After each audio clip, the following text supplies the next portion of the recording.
ఒకసారి ఒక ఎలుక పిల్ల నది దాటవలసి వచ్చింది. దానికి ఈత రాదు. నీళ్ళంటే భయం కూడా.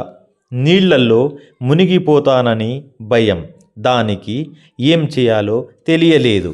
అది ఆలోచనల్లో మునిగిపోయింది. ఒడ్డున కూర్చొని నీళ్ల వైపే చూస్తూ ఉంది.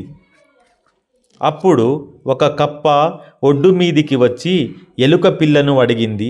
ఎందుకు దిగులుగా ఉన్నావు? ఏమిటి సంగతి? నేను నది దాటాలి, కానీ నాకు ఈత రాదు అంది ఎలుక పిల్ల. కప్ప జాలిపడింది. నేను సహాయం చేస్తాన్లే. ఒక తాడు ఇటు చివర, నేను అటు చివర నువ్వు కట్టుకుందాం. నేను ముందు ఈదుతాను, నువ్వు నా వెనకేరా. సరేనంది ఎలుక పిల్ల. పథకం ప్రకారం అవి తాడు కట్టుకొని ఈత మొదలుపెట్టాయి. నది మధ్యకు చేరుకున్న తర్వాత కప్పకు ఎలుక పిల్లను ఏడిపించాలని బుద్ధి పుట్టింది. హఠాత్తుగా అది నీటిలో మునిగింది.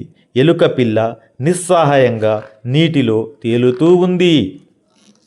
ఆకాశంలో ఎగురుతున్న గద్ద ఎలుక పిల్లను చూసింది. రయ్యిన ఎగిరి వచ్చి ఎలుక పిల్లను పట్టుకొని పైకి ఎగిరింది. ఎలుక పిల్లతో పాటు కప్ప కూడా వచ్చింది. కప్ప గద్దతో అంది, నేను ఎలుక పిల్లను నది దాటిస్తున్నాను. దాన్ని ఏడిపించడానికి నీళ్లలో మునిగిపోయినట్లు నటించాను. ఎలుక పిల్లను తీసుకొని నన్ను వదిలిపెట్టు. గద్ద అంది, నువ్వెంత దుర్మార్గురాలివి! అమాయకపు ఎలుక పిల్లను మోసం చెయ్యాలని చూశావు. నిన్నే తిని దాన్ని విడిచిపెడతాను అంది. Thank you friends, thank you.